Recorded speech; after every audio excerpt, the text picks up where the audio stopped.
What is up, everybody? It's Dr. Vibe, host and producer of the award-winning Dr. Vibe show.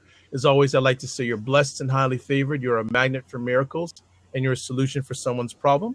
I'm also a certified empowerment coach, and I'd like to say thank you to everybody who is joined in the conversation live. Shout out to Charles Carey, Alicia. Thank you again.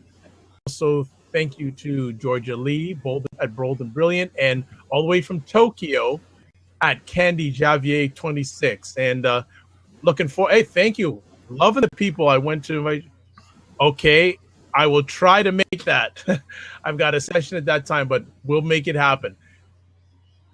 Most Tuesday nights at 8:30 p.m. Eastern Time, we continue our conversation about manhood, and we've been doing it for a while now. And I thought tonight we have another great session. I thought about this a while ago. Everyone's in evolution. We're always evolving. Welcome, Michelle. And I said, I want to ask men out there, what would you like to change about yourself? So I'm happy to see that Ahmed Hazel has joined in, and I'm sure he'll be honest and open and transparent, but I'd like other men to join in. And also the ladies who are watching on the side, if there are things you'd like to see men change about themselves, you can either make comments on the side or join in yourself. So Ahmed, thank you so much for stopping by. Let's kick off the conversation. And if Sir Charles, you want to come in, you're more than welcome to. But first thing, when you saw this subject, what did you think, Ahmed? Well, I had, do I have an echo? No, you're good. You're good.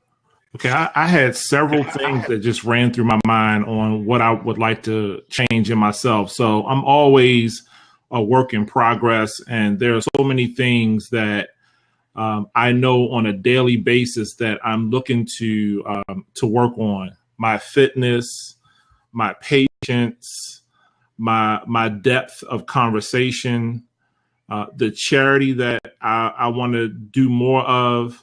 So I could spend probably hours just listing the things that I would like to change about myself. But I think to narrow down and to focus on a particular thing is I want to be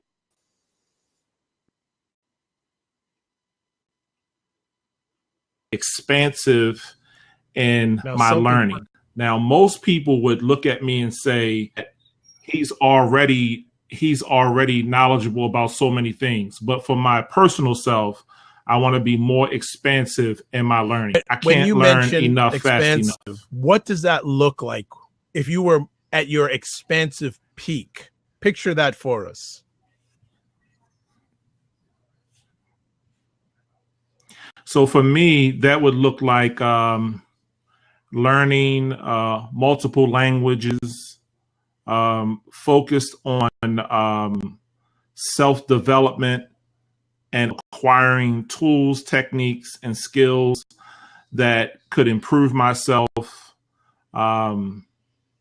as well as being multicultural, which I feel that I am, but not enough. I'm going to park on that for a bit. Sir Charles Carey's joined the conversation. Welcome, Sir Charles. What's going on? Everything is fantastic. I got a few minutes. I got to break off for the second episode of the show tonight. But regarding your conversation, I would have to agree with Ahmed. I think that I put it in the feed, actually, maturity sooner. And I realized after writing it that was so broad. And at the same time, Ahmed was sharing some of the different things that encompass my response there. They say that males mature later than females of the same age. And fortunately or unfortunately, it just is what it is.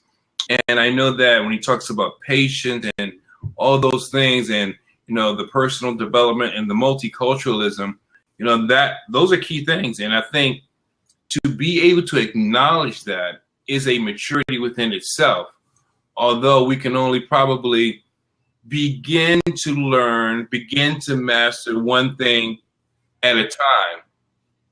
That's the reality of it. But I would agree with him wholeheartedly.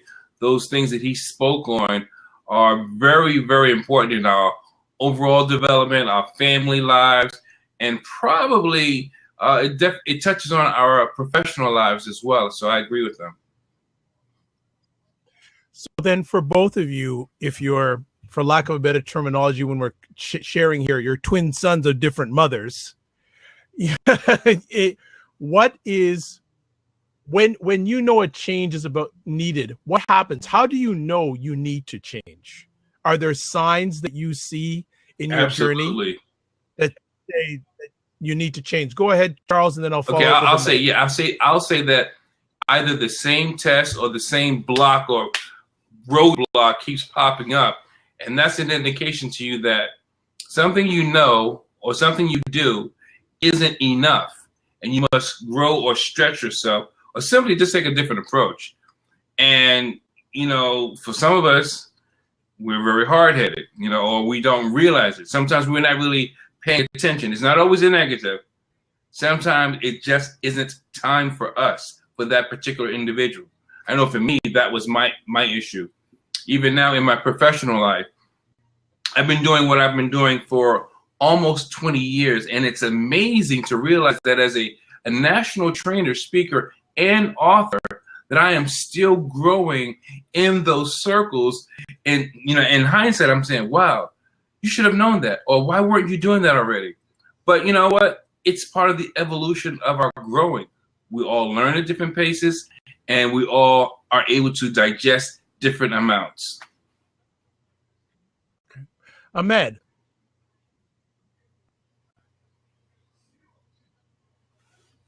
And I would piggyback on that by just saying what the same is for me. When I see the same issue coming up over and over again, I start to do a lot of self-reflection and ask myself, why is it that I didn't solve this issue or was able to solve this issue 10 incidents ago?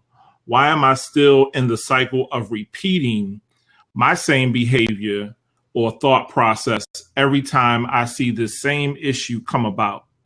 So I do a lot of self-reflection and see, looking once for my again, you own did it weaknesses again, Ahmed.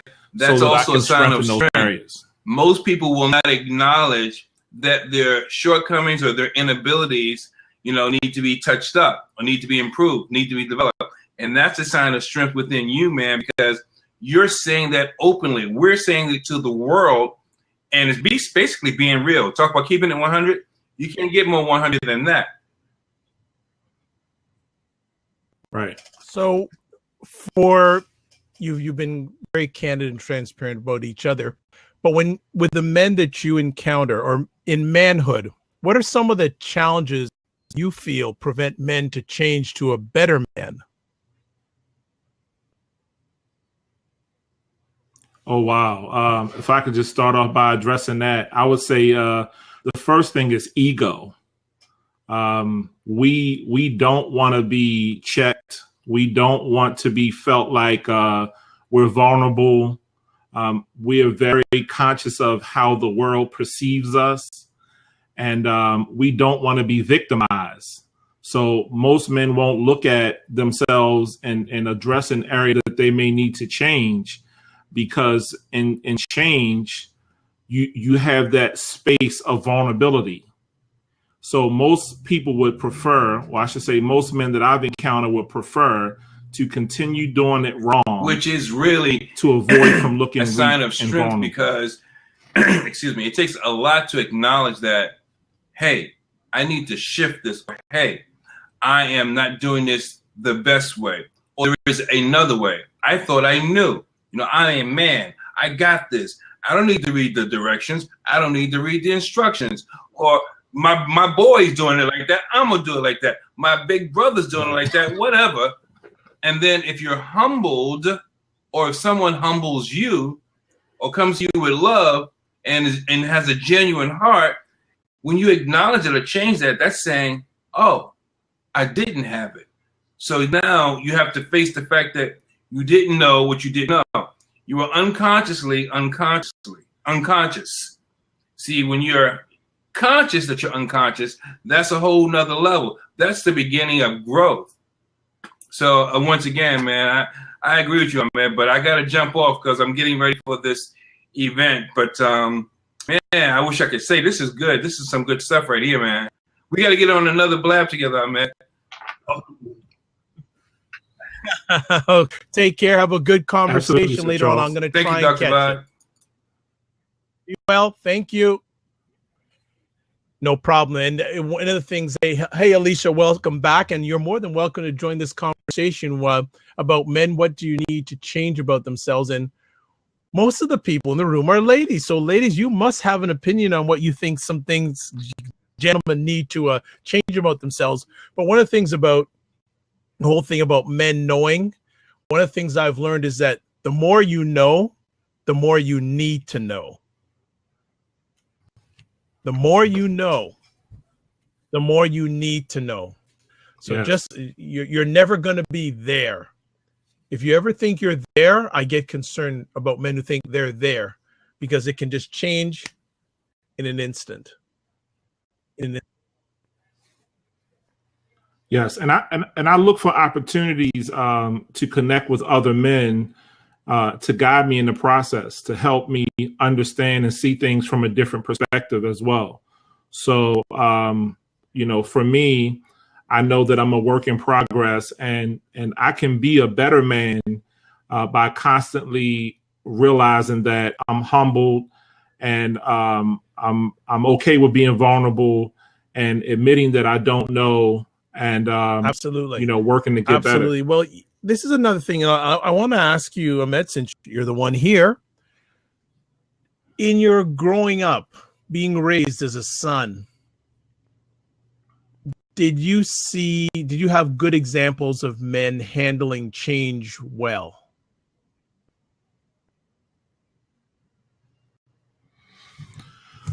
I don't know if I could say that I could. My father was always a positive role model for me, but he didn't live with me. And in my household, I was the baby. I'm the baby of the family, but I'm the one that has always carried the most responsibility. So my mom will still remind me that when I was younger, everyone in the family came to me for advice. So I didn't really get to see change being handled well, because I was the one that was always providing the parental support for my older at a very siblings. young age, if I understand correctly, change was part of your environment. Yeah, I had to make the change, but I wasn't sure how to make the change. At 8, 10, 12 years old, I wasn't sure how to make certain changes, but Absolutely. I did the best that I could. That's good. I'm just looking at a comment here. Rochelle Hazel is saying, that's a lot of a little guy. Yeah, it is a lot. And I think many men are not equipped for change, even though they think by age they're equipped for it. They're not equipped for it. Again, and you mentioned a very interesting concept a little while back about ego. I want you to talk about men and ego, because you just can't drop that and just have one line. That's not a one-liner. Men and ego. The ladies will beat me up digitally if I let that one away.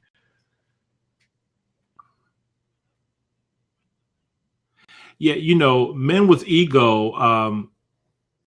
It's so powerful that most men would prefer to die than have their ego broken or shattered. They would surely choose death over having their ego shattered. And what I've learned, an acronym for ego is to ease God out. So, but it reminds me that I'm always a humble servant,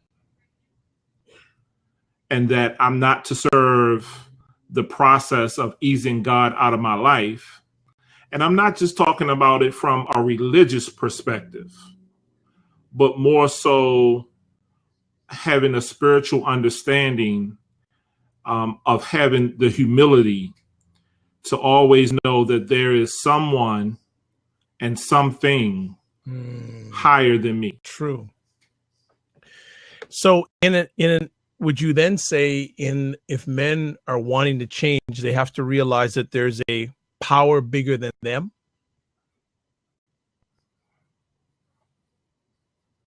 Absolutely. And I think that is the best representation of spirituality, is that there is always something bigger. Well, and for some men that's difficult because they think it all stops with them. And as I think John Maxwell said a number of years ago, famous leadership writer, said, if you don't change, you will be changed. Right? That's you will be changed.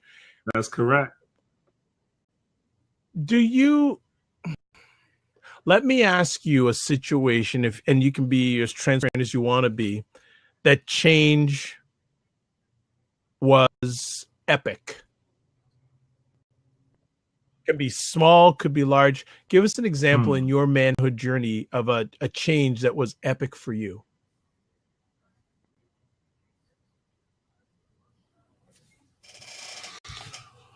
Well, I remember being 16, 17 years old, and my first son was born.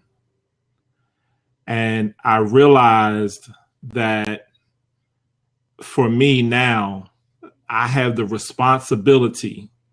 I have a choice to make, the responsibility of being a father to my child or being an irresponsible father to my child. And there was a huge shift that happened for me during that time. And I had to put on, my man pants and go from there. Oh, okay. Hey, Dr. Bobby froze. Hold on a second here. Okay, I'm gonna do something here, and I'm gonna Okay, let me do a refresh. So for me to have that situation in my life, I had to make a lot of changes. I had to make a lot of adjustments in my behavior. I had to, and Dr. Vibe, I was just kind of, carrying things over while you were refreshing. But I had to make a lot of behavioral changes. And I had to realize that now I was responsible for a life. And that for me, it was no longer about me being the young, handsome guy that all the girls, loved and liked and, having fun. That now I had to become, a working man because somebody was counting on me to provide. Don't sell yourself short. You're just an older, more handsome guy now. So don't sell yourself short. I said older. I didn't say older. All right. So let me with the facet. One of the things I share with people is many of us know in our head that we need to change, but we don't change till it hits us here. Would you agree with that? Absolutely. But it depends. To me, it depends on a person's volume, right? So if you think of a knob that you could turn to increase or decrease the volume, for me, certain things hit my head, and I say to myself, "Oh, I need to increase the volume on that immediately." Because I'm a forward thinker. So I know that down the line, if I don't do something right now, that's going to be a huge issue for me. So for an instance, it could be something small. If I'm driving and I hear my brakes start to squeal, the first thing I need to start doing is having my brakes checked and possibly changed. Because if I don't, I know that I'm going to wind up with issues with the rotor, issues with the calipers, and possibly not being able to stop and causing serious injury to myself or someone in my family. So for me, something just like as small as that, I'll start taking preventative action immediately. So when something hits my head, I may push it to the side and say, I'll deal with this until it hits my heart, or I may take you action share right an away. interesting thought process, and I want to go down this road a little bit. Then change is a prioritized thing, is it not? Absolutely. So For how me. do you prioritize For me. your changing as a man at this stage of your journey?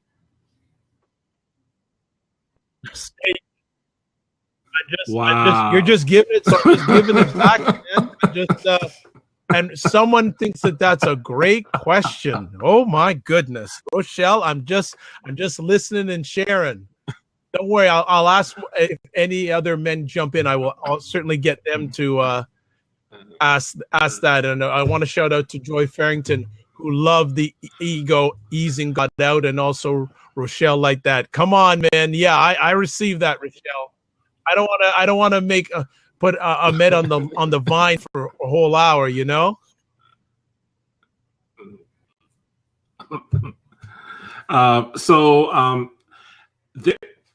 Here's my thought process. As it relates to the responsibilities and my priorities and how I decide on how I'm going to change them. I was a firefighter for a number of years.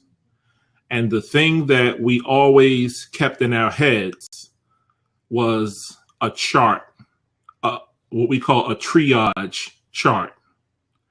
And the chart basically tells us who to address first in a dangerous situation. So the person that is not breathing is a priority. That person is the priority first. A person that is bleeding profusely, that person is the priority next. And then if there's a person that is impinged in some kind of way, or their circulation is cut off, then that person is last. So we use airway, breathing, and circulation. So in my head, I kind of address my priorities in the same manner. I look at what needs to be changed first. So if I need to be up at 6 a.m.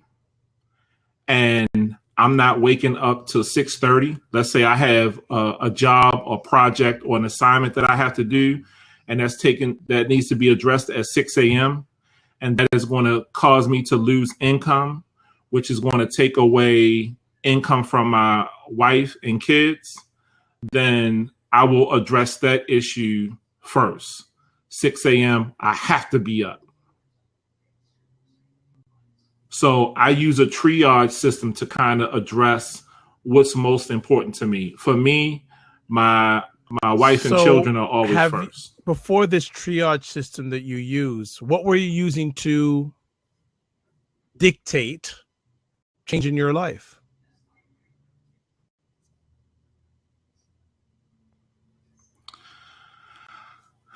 I think that I've always used this type of triage situation, but I couldn't define it. Yeah, and it may have been haphazard at some times, but I've always been a very responsible, thought process individual. And I think I got that from my father at an early age. You have sons.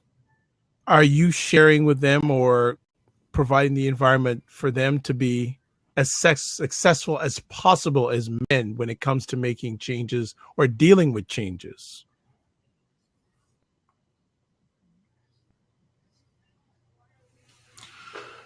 I hope that I'm providing a great example, but one of the things that we do as a family is we talk about issues.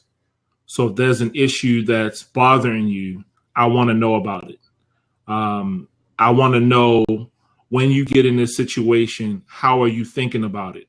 Before you get into this situation, how would you think about it? So sometimes I have a real crazy sense of humor with my wife and my kids. It's kind of contained only in our household. But, you know, I like to bring up unique situations to see how they respond, you know, how it makes them feel, and what is their thought process. And it's interesting that you want to make it as learn as much as possible, but how do men, do you feel, there's always the proverbial saying, there's the black and white of things, but there's also the shade of gray. How do you feel with the men that you know they handle the shade of gray changes? Hey, Van.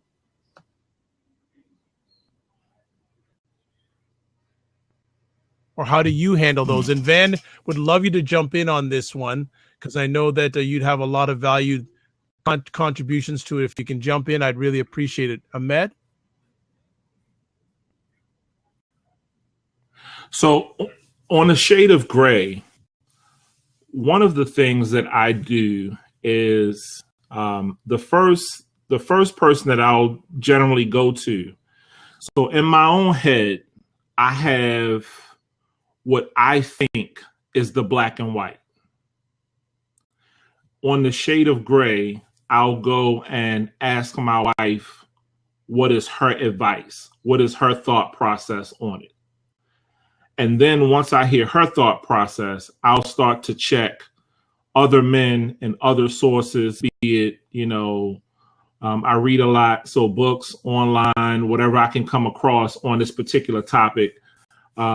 So I start using the system of reaching out to other people to ask for their advice as it relates to the shade Excellent. of gray. That's fantastic.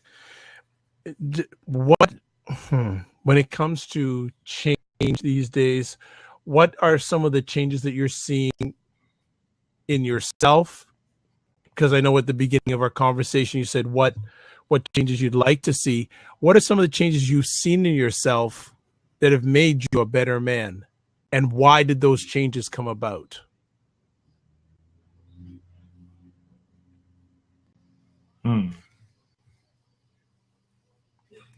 Dr. Vibe. Well, you know what? I gotta do what I do, because if I did flop, no one would even pay attention to me on blog. No one like Van would stop by. No one like Cam would stop by. Ken, you know, been there since the beginning of the conversation. Rochelle wouldn't be staying in, and you know, and Georgia Lee, and I know Alicia jumping in and out, and I want Alicia to come on because I know she has thoughts about this one. Even either her or her husband have thoughts on this one, and I haven't had Van on for a long time, so I'd love them to jump in if you are comfortable. But yeah, it's not that maybe I'm digging deep, but I'm digging deep for gold. Yeah, it's good. I knew this. So if you can't ask me again. Now I've got to remember the conversation piece. Man, oh my goodness. Okay, so if all right, so let me kind of go with it. I remember. I can repeat it for you. Now I just got it. So what are some of the significant changes you've made during your manhood journey? But what provoked those changes? Because nothing just happens when it comes to change. Mm-hmm. There's always the why because of the result. So I just wanted to see what were some of the significant changes. You mentioned when you were 16, but I'm looking a little bit more now in your journey, down the road in your journey, and what were the root causes for that change to happen,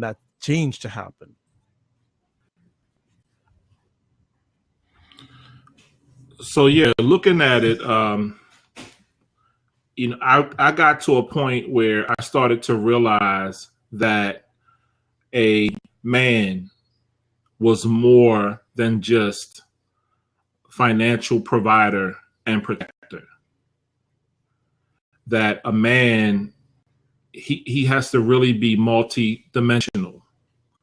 He has to understand the emotional as well as the physical. And I don't really want to get too esoteric here, but understanding that I'm so much more than what the norms of society has dictated to me that I am.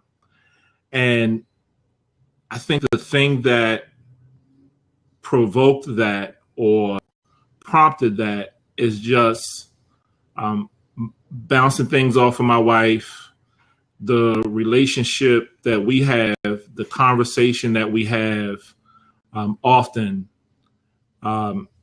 provoked that in me to want to be better and do better is what has me in that space. Understanding that I'm more than just what society tells me that I am. That is good. That is good. You're shining tonight. Don't worry. You're coming back. Anything I'm putting out there, you're coming back twice as hard.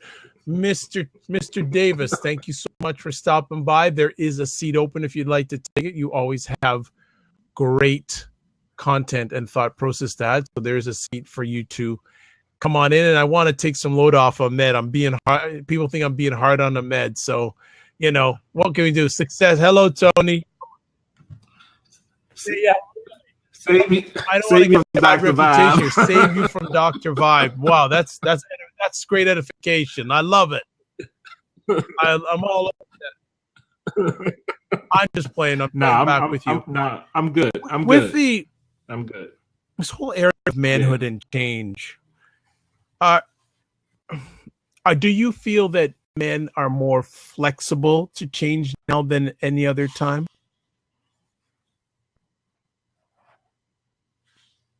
No, I think that men now are. Wow.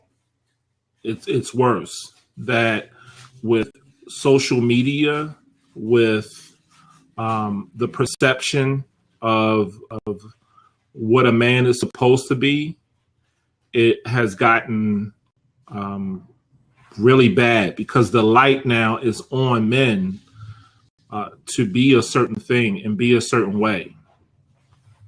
So, I constantly see it. I notice that even still, like most men, they think that it's a weakness to say please and thank you. It's just. I am happy now because we got it going on now. Well, this is good. Van, how are you? Good, Doc. How are you? I am blessed, highly favored, a magnet for miracles and a solution for someone's problem. And a special friend who joined the conversation last week is back. Mr. Boza, how are you? I'm doing pretty good. Thank you for coming back again. I tried to get on with my own account. You see, it's my wife's name here, but I was having problems getting on Blab with my own account. So. No problem. Well, you know what? I thank you, but I think Ahmed thanks you more because he got a half an hour of Dr. Vibe, and I don't want to take the rest of the hair off his head and his face. So I'm glad you got me. But thanks for joining in. Joking aside, when it comes to this subject of what do you want to change about yourself, would you be open enough to share? Is there something that you'd like to change about yourself at this time in your manhood journey? I'll let Van start first. Just try to get wiser faster. Can you expand on that? What does that look like? If you were wiser faster, what would that look like? Just finding those people that have walked the path before you have and ask a lot of questions. Emulate what they've done, find the successful and stay busy. I've always been told that if you want to get something done, find somebody busy. I believe your growth and manhood, people will be calling your number quite often. if you're growing as a man in a lot of different areas. And so chances are, if your phone's not ringing, you're not growing as you should be. Wow. That's good stuff. That's very good stuff. My accountant, Peter says diligence pays. I agree with that. With that. What do you say, my friend? Following up on that, Mr. Boza. It's Baza actually, but that's okay. Baza. Sorry, it always gets mispronounced. It's not a big deal. I won't do it again. I hear your wife in the background. Just give me licks. I know. I mean, I'm a, I tend to be very introspective anyway, so I'm always kind of, I don't want to say criticizing myself, but I'm always kind of evaluating myself. So in terms of things that I want to change, I'm always kind of looking at what I can do better, be a better father, be a better husband, that sort of a thing. Not that it always works, but I'm always kind of evaluating, where am I, where do I think I should be, that sort of a thing. So it could be, it could be something little, I wish I wasn't, short-tempered, with the kids in a particular instance, or it could be something larger, should I be moving forward faster in my career or something like that. But it's always a journey, you never really stop. You shouldn't anyway, you should always be wanting to improve yourself. I guess that's what it is, So it's a constant process of evaluating, where you are, and not necessarily always beating yourself up, but take stock of where you are and acknowledge your successes and also your failures and learn from that. And are you guys? Are you going? Ahmed's going to say you're going to pay a price for jumping on. So here's another Dr. Vibe thought process. All of you are fathers. Can you share with our audience what's the biggest change you've made as a father, or a big change that you have made in your fatherhood journey?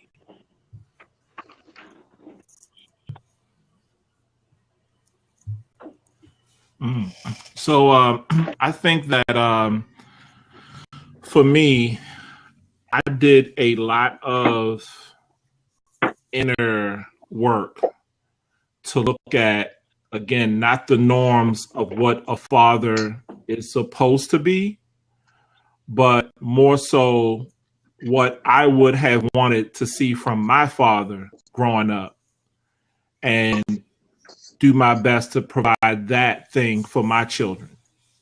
All right. So again, with my kids, we hug every night. We say that we love each other every night. I sit and listen to them. I give them a voice, and then let them know that, I could be the comedian with it, or I can be the strong support that would go to bat for them. I guess I'm in the place right now where, I have two sons and a daughter. Both my sons are, one's 20 and one just turned 18. And so now it's like you kind of move from just being a dad to doing men stuff. Like literally doing stuff, and it's almost like you're hanging around the guys now. And it changes. It's just I don't know how to explain it. It's different, And then I'm just really enjoying this season, to be honest, So. Good. Yeah. Well, and let's hear from the boat in the background. I'm hearing some whistling in the background there at the house there. So what is? That's my son, Vince. Hey, Vincent, what is up? God is up. What? There. Oh. Did you hear that? So, yes, I did. So, what is a big change that's happened to you in your journey as a father? Well, I mean, I've got, a range. My oldest is 25, my youngest is 8. And so, you're always navigating, the different emotions that you get, with post-teenagers, teenagers, pre-teenagers, grade schoolers, and the various issues that, come with that. So the biggest change, not necessarily the biggest change, but a change, because in fatherhood there's so many big changes. But if you could just pull one out in regards to changes you've had to make as a father. well, I think just accept, you have to accept the fact that your time is not necessarily your own anymore. That you're giving your time to a greater purpose now. So, and to treat that time with the respect that it deserves. So, okay, as fathers, maybe not your own children, but how do you feel about young men and their abilities? Are they equipped enough to handle the changes that are out there in society today? And you don't necessarily have to use your own family as an example, but just in general, do you feel that young men, the generations after you, I'll put it this way, are they better or less equipped than for change compared to when you were their age?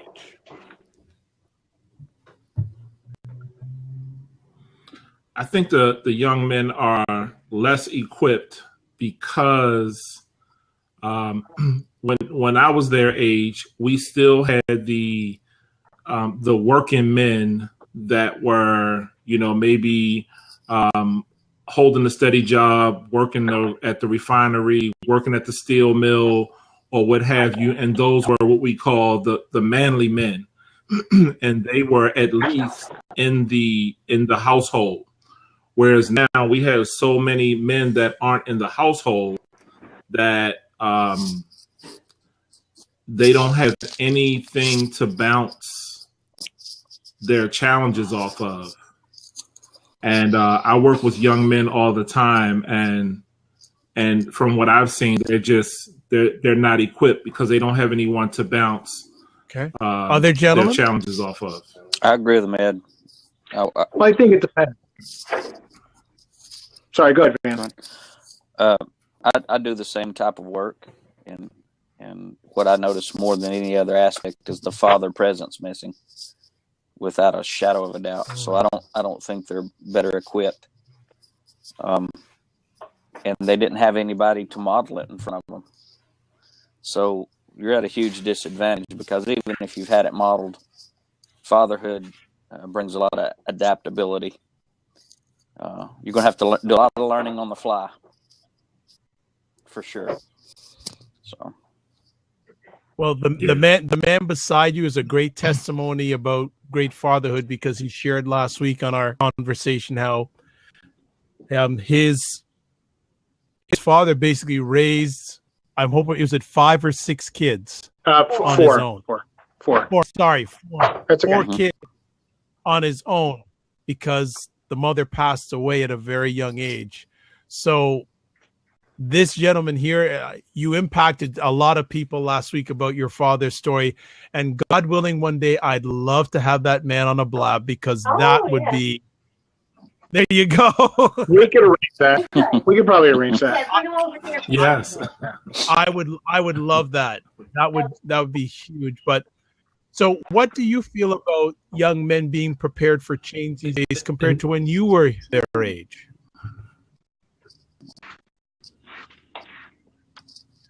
I mean, I mean, it's definitely a different world, with social media and everything else.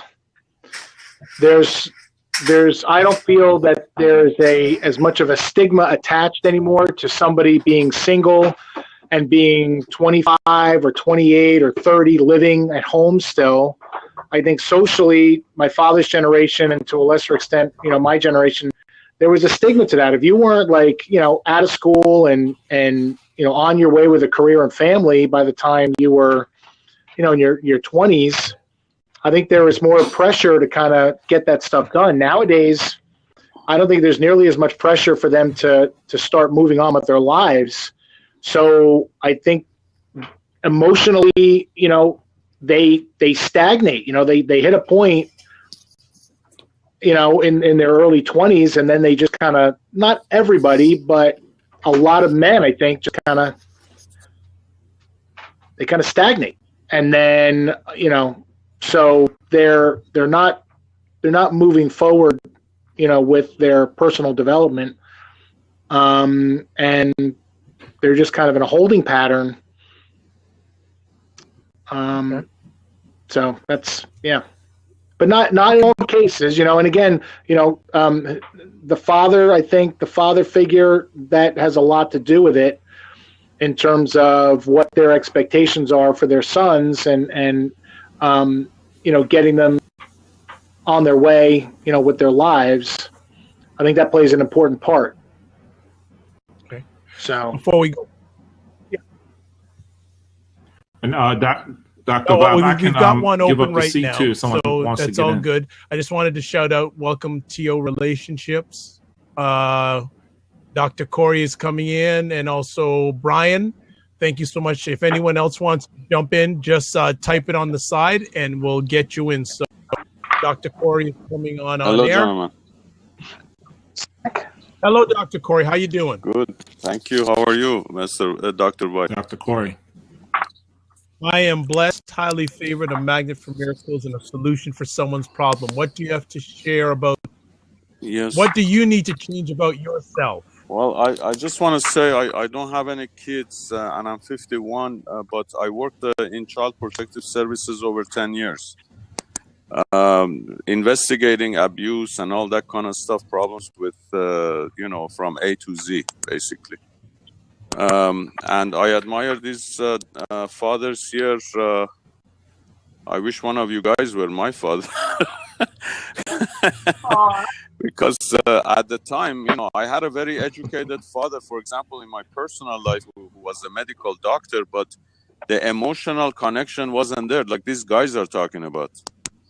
So I think it's highly crucial, but I had to learn that in my life through trial and error, and I became a PhD in psychology and moving on forward and contributing back to the society from the rough background that I came from, basically growing up in a household that was, love was shaky there, the expression wasn't there, even though my father was very educated, my mom was a housewife. But I like to say that the kids these days, they are, of course, 100 times more, they're communicating more than us during our age at that time. But it's a bunch of garbage and exchange of or regurgitation of information that has no emotional value. And I think the biggest responsibility of any father or parents, for that matter, is that to provide opportunities for kids to expand their emotional growth.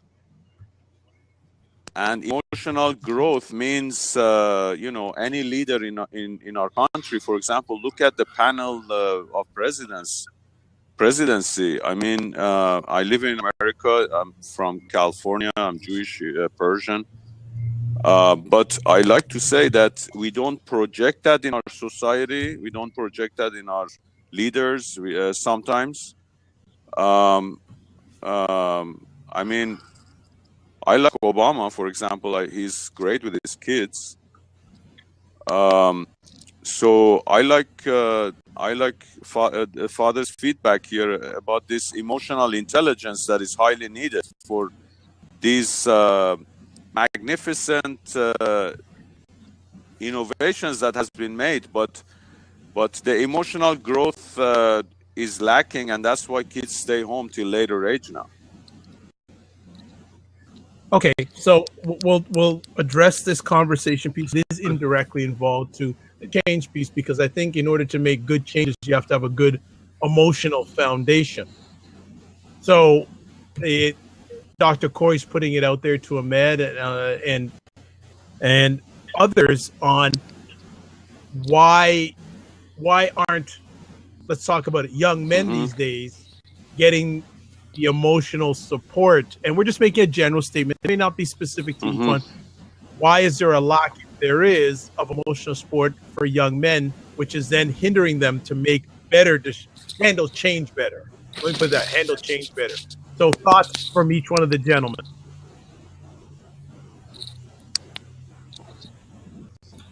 I think that, again, we're not providing the emotional connection because of what society teaches us that a man should be. And again, when I work with young men, and I always tell my wife that there's a lot of nonverbal communication that's happening, that when I shake a hand or when I give a young man a hug, that I could feel him melt. You know, it could be a kid from my son's basketball team, and I can tell in just a split second that the kid, he melts from the hug, that he's yearning just for somebody to just give him a hug, you know, and he could be, 6'4", 280 pounds, but the size doesn't matter because our hearts are basically the same size. So, kids just aren't, or younger men just aren't getting that type of connection, even in eye contact, to say, hey, whatever it is that's bothering you, let me tell you, it's going to be okay. So they're not getting that, and that then keeps them basically in a bubble. Yeah, I totally agree. Mr. B, would you like to I mean, add to that? Mr. B, would you like to add to that commentary? No, I think he said a lot. I don't have anything to add to that right now. Okay, no I problem. gotta chew on all that for a little bit. Dr. Corey, anything else you want to add? Because I have one or two people that want to get in. Yeah. Okay. Sure. Mr. Ahmed, I liked what you said about give him a hug, and before that you mentioned give him a voice. I think it's like it's like a catch-22. We want to give him the hug, we want to give him the love, but then we want to stand back for them to grow on their own. And the most throughout history, the most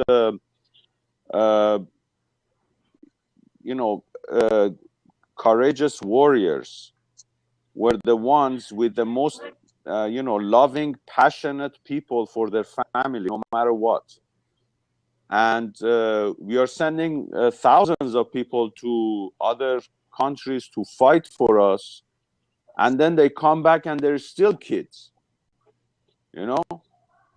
So I think that our military, our system, our fathers, our mothers, this is an egalitarian, collaborative society now. It's not anymore father's job anymore. It's as they said time and time again, it takes the whole village to raise a child.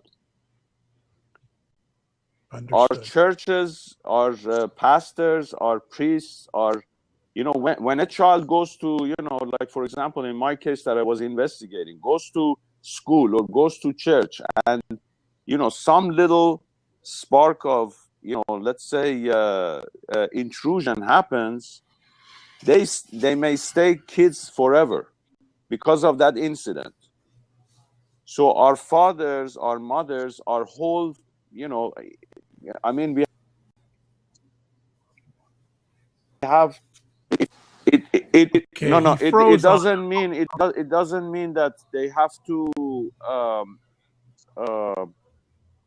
I think we have to listen to our kids.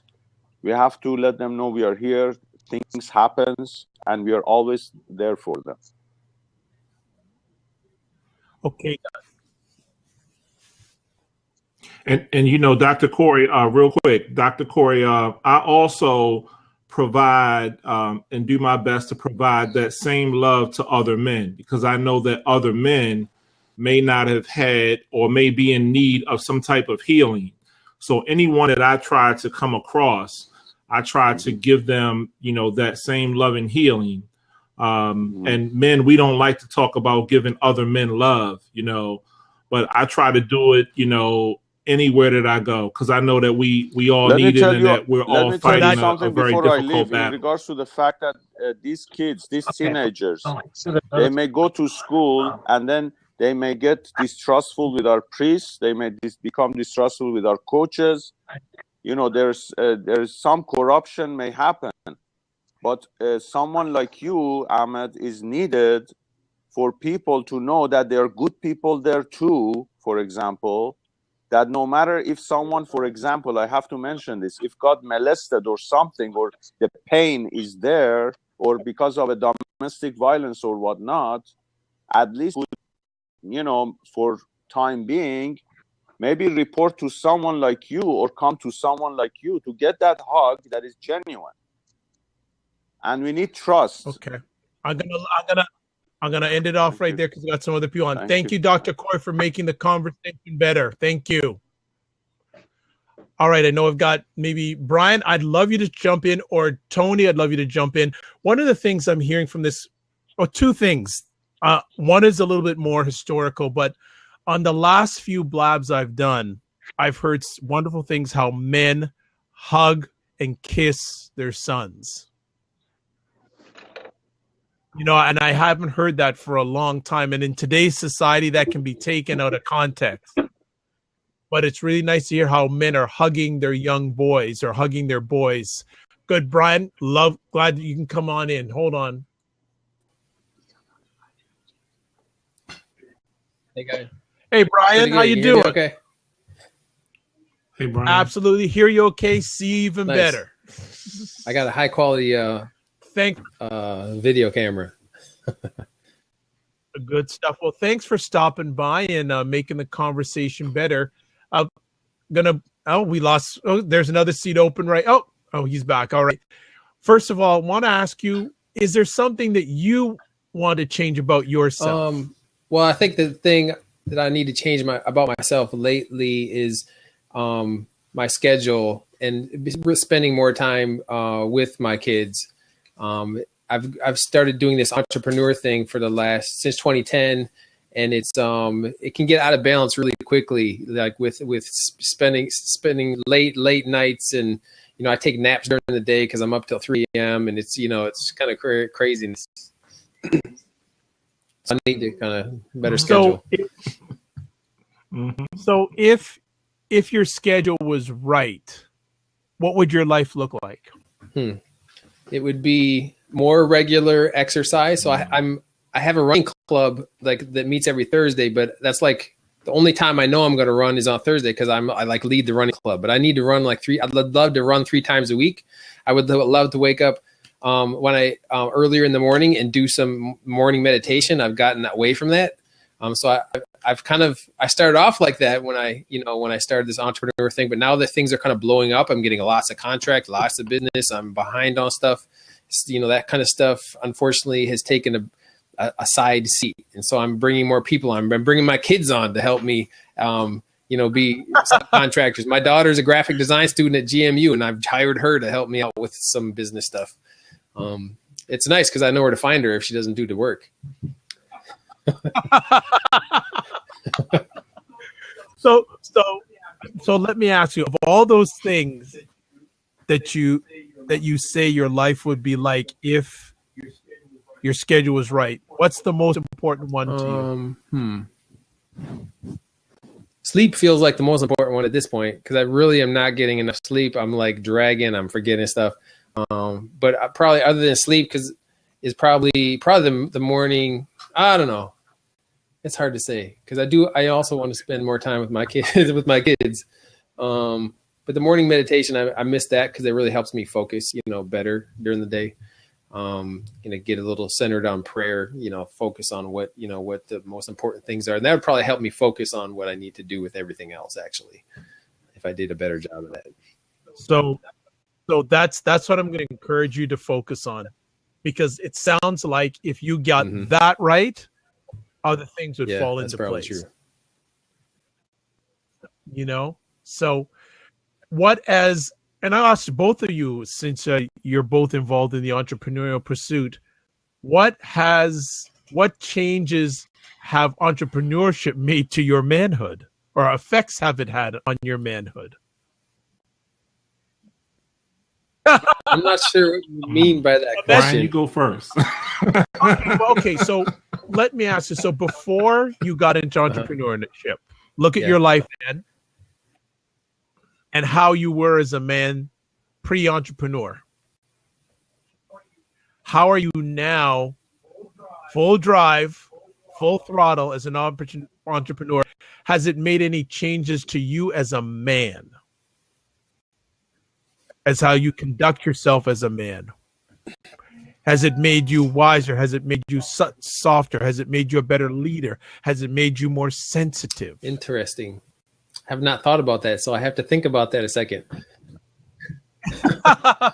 Well, go ahead. No problem. And the hilarious thing about this conversation, all these things I'm bringing out are just coming naturally from the heart and what you gentlemen are sharing. So I'm just bringing these. I don't have anything written down, folks. I'll be 100% honest. So I'm just pulling these out. But Ahmed, it sounds like you have a comment. Yeah. So for me, it's been a roller coaster ride, and I've gone through different phases of development, highs and lows. And I think at this point, especially looking backward, what it has done for me and how it has made me a better man is to just get me to see the big picture and what it is I'm truly working for, not just chasing the next investment deal, chasing the next real estate project, chasing the money. It's not about that. It's more so, well, okay, why? Why am I doing this again? My why is for my family. Well, if it is for my family, then I have to make sure that I properly allocate time for my family.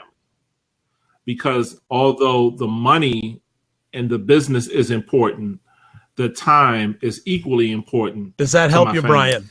How has it changed me as a man? I think it's made me a better leader. I was in a leadership position before I got into this solo entrepreneurship thing. I was a chief operating officer for a statewide nonprofit in Virginia. Multi-million-dollar family preservation, home-based counseling, adoption services, foster care, that kind of thing. And so I had, there was several hundred people in the organization. So I did have a leadership role, but being your own boss and really starting off with just, an employee of one, from employee of hundreds to an employee of one, and then kind of building a little team from that, it's helped me it's a different kind of leadership. It's, I've had to develop, different kinds of networking skills that I never had to do before. And so integrity I've always felt integrity is important, even in my previous job, but it's even more important when you're running your own business, because it's the way you conduct yourself, the way you handle yourself, the way you interact with other people. It just, it directly affects you, your family, and your business. And, I knew that in my previous job, but the implications of cutting a corner is not going to impact you personally if you're working for a company. But I think it does when you're working for yourself. And it's a great response to, and I think something you implied with what you're sharing is also the responsibility is higher. Yep. Because as you said, when you're an employee, okay, I'm responsible for just what I do. Whereas an entrepreneur and your business is growing, you're responsible not only for what you do, but also for others. Yep. and it's growing. Yeah. It's growing, and you have to change you have to change the way you handle things because you just can't stay the way you were before. Mm-hmm. And it's ever changing as you grow, because you get more people. Like some of my I'm still just doing subcontracting relationships. I don't have employees. Everyone who works for me is a 1099 subcontractor. But some of them, I'm their primary source of income now for some of my subcontractors. They've become incredibly dedicated to me because they know I'm consistent with the work I give them. They know I'll pay them before I get paid myself. They know when they send me an invoice, it's going to get paid probably within 7 days or less. Because I know that's important. I know that's important for freelancers. They usually, they need the money. And that helps them make, and I have enough money coming in from all different sources that I can wait, I can wait 30, 60, 90 days for a client to pay me if necessary. And so that's a nice thing. And it's a beautiful thing. And it's, did you always have that thought process? Was that always the vision, or did you have to change thought process to get to that vision? What vision? Well, it's just wonderful how you say you would rather pay others before you pay yourself. Was that a thought process when you were going in as an entrepreneur and you were seeing the growth? Did you have that thought process in your head to make sure pay others before I pay myself? It was never something I really planned on. It was just something that just felt right. It's like put other, it's a Christian principle. It's put others, before yourself, and when you put others first, it's a BNI principle too. Business Networking International, givers gain. When you give, you shall receive. It's a correct principle in life that when you do for others, you get it back tenfold. And so even though I might be short on money because I've got a big contract, I got a couple big contracts right now, and the clients are really slow on paying me. But I know, but my subcontractors do a whole lot of work, and so I know it's so critical for them to get paid regularly. And I'm making enough money where sometimes it's tight. Some of these bigger contracts, it's kind of a catch-22. It's like it's great to have these big contracts where you're potentially making a lot of money, but then you have a lot of expenses unless you're doing it all yourself, which I don't do it all myself anymore. There's no way I can do that anymore. Most of the work now, it's all subcontract. I'm just managing everything, and so a lot of the money comes in, goes right out. And so it's really just been, I think it's just a personal philosophy that I would want to be treated that way. And I know how much it means to these people that are working for me, that they need the money, and it also helps influence them to continue to be subcontractors, because a lot of them have given up their day job. I have a couple of subcontractors that left their day job, working in like a hotel. One of my subcontractors, graphic designer, she was working as a hotel desk clerk. She left her job because I was giving her enough work and that's what she went to school for, was being a graphic designer. So she's living her dream right now, doing graphic design. And most of it is for me and my group. And so I know that she left her job, and I know how nice it is to be able to, when she invoices me, I tell them you can invoice me a couple of times a month if you want to. I know normally a job pays you twice a month. And so I'm like, you can invoice me twice a month if you want to, even though I'm not invoicing until the end of the month and then getting paid even later. I know how nice that is to be, especially for a freelancer, to have money because they're used to having a regular job where they're getting the regular paycheck. And so it's nice to be able to continue that. I know that's where they're coming from. And if I can do even better than I can do better than their previous job, I'll pay them.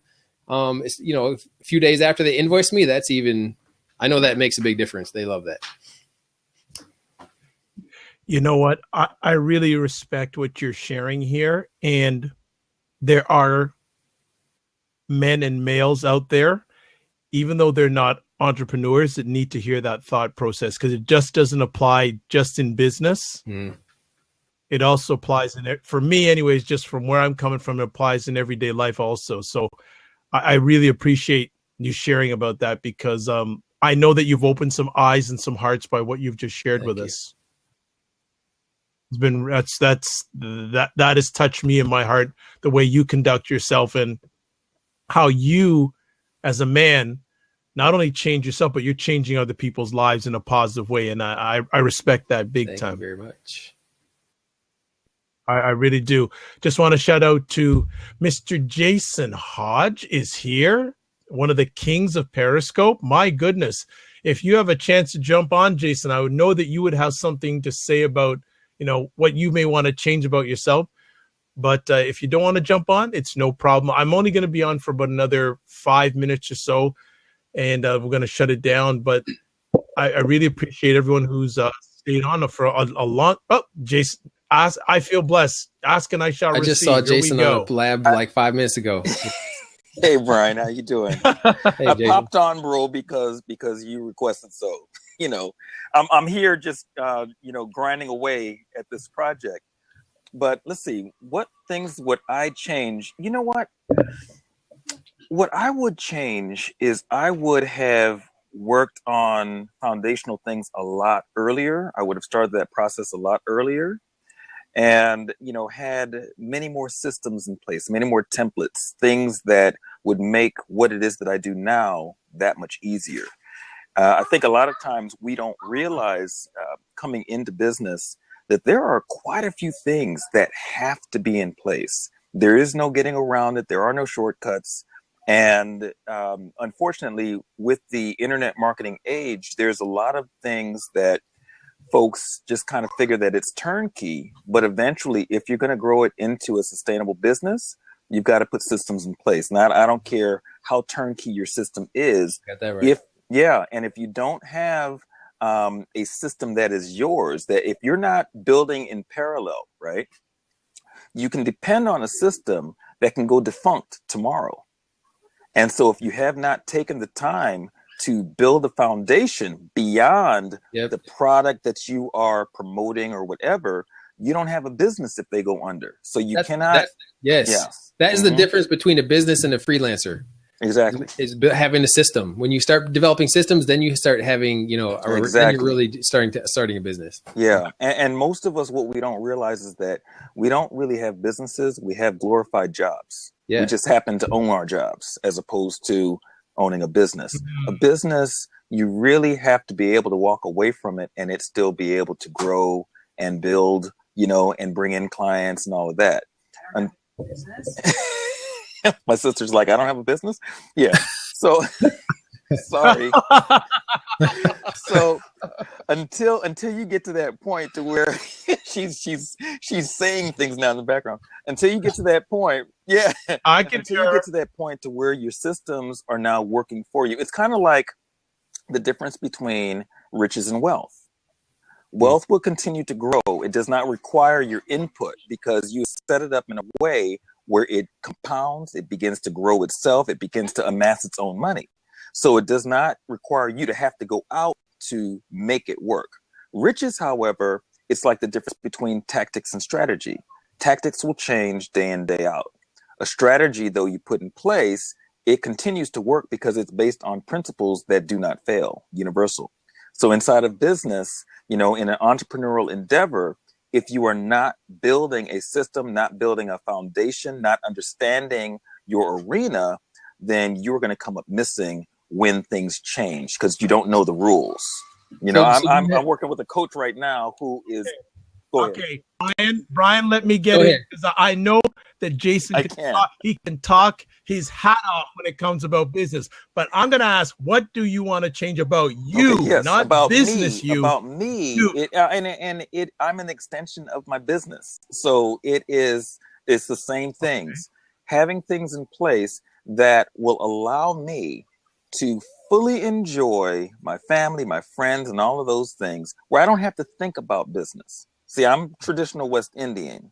So traditional West Indian, same deal, okay. Traditional West Indian is we're always thinking about, okay, let me see, what's the next thing that I have to do? What's the next thing I have to do? It is not uncommon for a West Indian to have multiple jobs, and so that's what made that sketch in In Living Color so funny. Because exactly. Every West Indian really understands that it's like, you just do things, you will hack things together, you will make it work, you will, turn anything into a business. And so the idea when it comes to what I would change inside of me is having the same type of systems in place to make sure that I have my relaxed time, I have my travel time, I have my family time, I have all of those things structured in a way where everybody feels like, wow, he's really there and I'm still handling business. It's not either or. Mm-hmm. Mm-hmm. So would you say that you have a job right now or a business based on your own definition? Based on my own definition, I have a job that is growing into a business, because, again, like I said, now going back through to mix the concrete, I understand the principles, I understand the foundation, but here's the mistake that I made is in the haste of, okay, but I got to get this done now and let me handle that later. Or this is the later, this is the later of, okay, now I got to go back in and I have to finish putting all of those documents in place, all of those systems in place, all of those things in place, so I can then start putting the people in instead of just doing the solopreneur thing, instead of just going by, okay, this is what's going on in my mind. You need this question answered. Okay, consultation. Here's the answer to that question. Well, that is the riches as opposed to the wealth. The system will answer the questions for you because I've answered the questions inside the system. I could just refer you to the system. Mm-hmm. Very good. Welcome, Big Dreamer, who's just jumped on the conversation. If you want to hop on for a moment and talk about is there anything you want to change about yourself in your manhood journey? So I'm going to extend it. I'm going to go for about another 5 minutes, and I definitely got to jump off by the top of the hour or a little bit before I have a call. Welcome, Claude Diamond. Gentlemen, I appreciate you being so open and honest, and I'm always, Big Dreamer is coming on. Get ready. Grab your hats, folks. There's going to be craziness for the next 5 minutes. Here we go. What's up, guys? What's up? Hey, Greg. How you doing, bro? What's up, baby? What's going on? Let's see if he's going to join us. Greg? There we go. I'm phenomenal, man. I'm very Big Dreamer. I'm going to get on a blab with Del Toro for his movie show, the keynote here in about 10 minutes. Nice. People want me to go on and meet him. Life is good. What do I want to change about myself? Nothing. I told you I love me some me. I'm a grown 50-year-old man, and at 50 years old, I love me. I used to worry about what people thought about me. I didn't wear a hat till I was 46 years old. I always wanted to wear a hat. And at 46, my wife got me a hat and said, "You're gonna wear a hat because that's what you want to do. I don't care what anybody thinks about me anymore. I love me some Greg Walker, the Big Dreamer." There you go. But were you all what were you like before you loved me? What made you change? You heard from my wife. I know. My wife, how I couldn't speak. I know, but what? But yes, I would walk by Jason, and I would worry about what's Jason think about my hat. What's he think about my nose? What's he think about my ear? I really used to think that. And my wife would say, "Baby, stop it. Mm-hmm. Stop it. You don't even know that dude is in Kmart. What does it matter what I used to do that?" No, I don't. I don't, because you know what? I know that my big nose is a pretty big nose. That's who makes who I am. I know that I'm losing some hair. That's okay. That makes me who I am. And now you're ahead of me, so don't feel bad. So if you don't love yourself, I always tell you this, Dr. Vaughn, if you don't love yourself, how can you expect anybody to love yourself? They can't love you if you don't love yourself. So what made you change to that thought process? It was my wife. It was my wife. She kept convincing me. You know the story about us. She kept convincing me, "Baby, listen, they don't pay our bills. They don't buy diapers for our babies. They don't take care of your sister's kids like we do. They don't do nothing. So why do you worry about this? So what, 7 billion people on this earth? Why do we go around worried about what a couple people think of us?"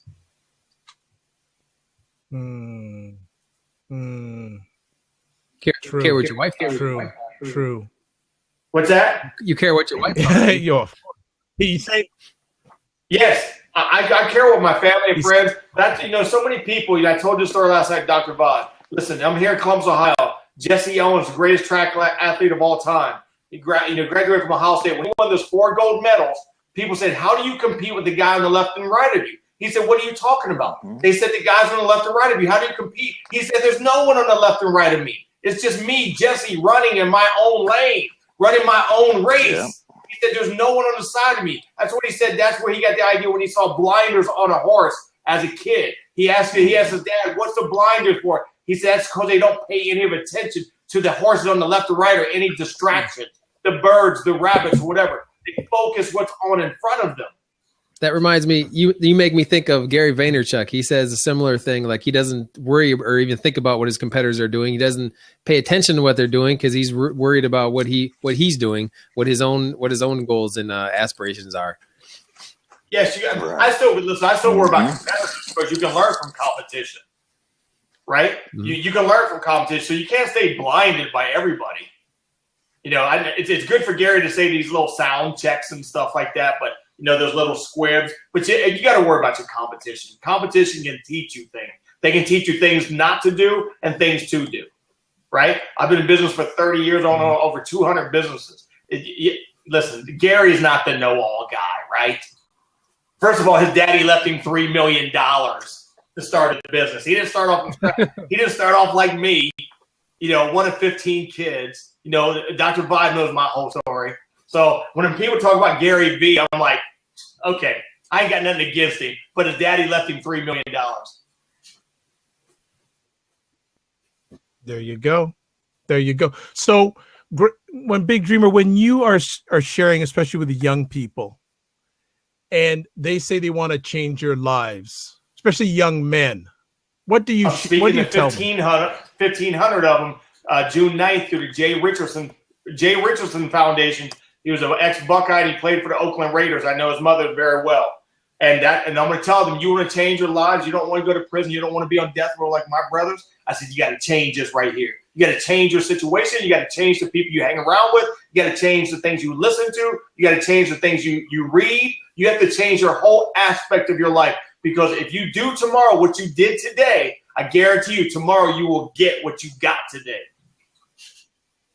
It's that simple. It's that simple. If you always do what you always done, you always get what you always got. That's right.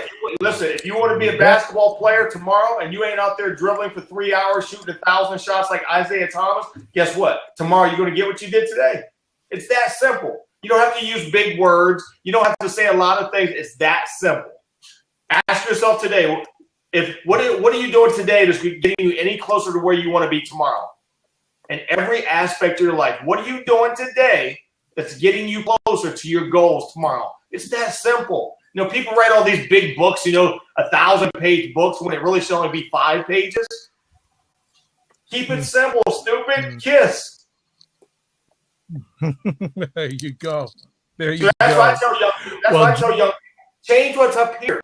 Change this. I always tell people when I'm speaking to adults, kids, or if I'm speaking to a Fortune 500 company, I tell them to put their hands like this. We need all the tools we need for building a house, our hammers, drills. I tell them to hold their hands out like this.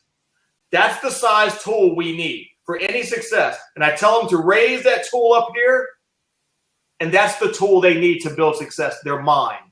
I'm not any smarter than any of my 14 siblings, right? We all came from one of my brothers who was in the crazy home said, I'm the lucky one. No, we all came from the same sperm donor, right? We all came from the same sperm donor. Yes, I had my teacher, Mrs. Rivers, AKA Little Rosa, who saved me. But we all have someone in our lives. I chose to do that. I'm not a lucky one. Yeah, I beat 40 million sperm to get here, but I also had to make the right decisions in my life. It's all choices. I hate when people give me excuses. I tell them to shut up. There's no excuses. There's no circumstances. We all go through circumstances. So that's what I tell the young people. Pull up your big boy draws, your big girl draws, and just make the better choices. There you go. Well, in Lou, unfortunately, we are running out of time, and I know you got to jump off to somewhere. Big Dreamer, thank you for stopping by. Brian, thank you also for stopping by.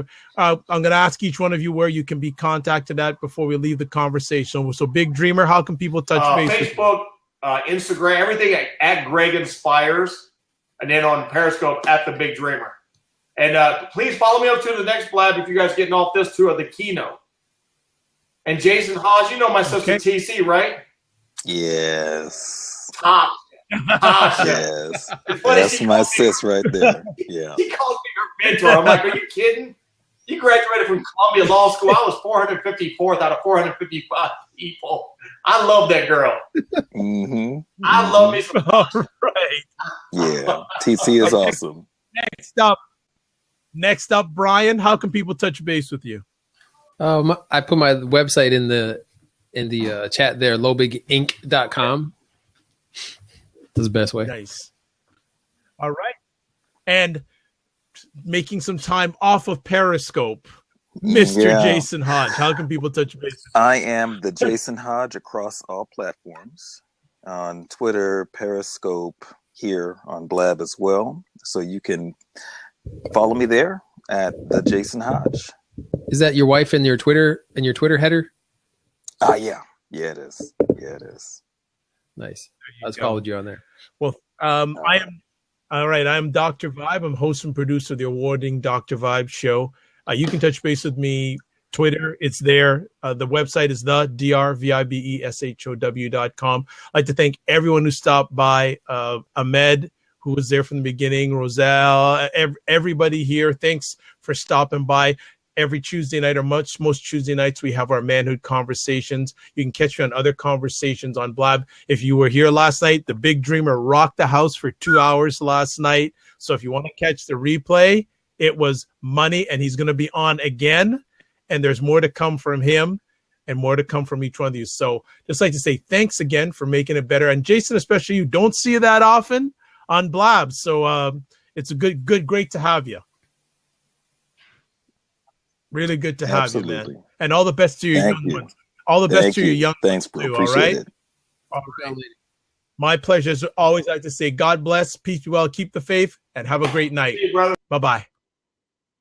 Be well. And everyone here, thank you so much.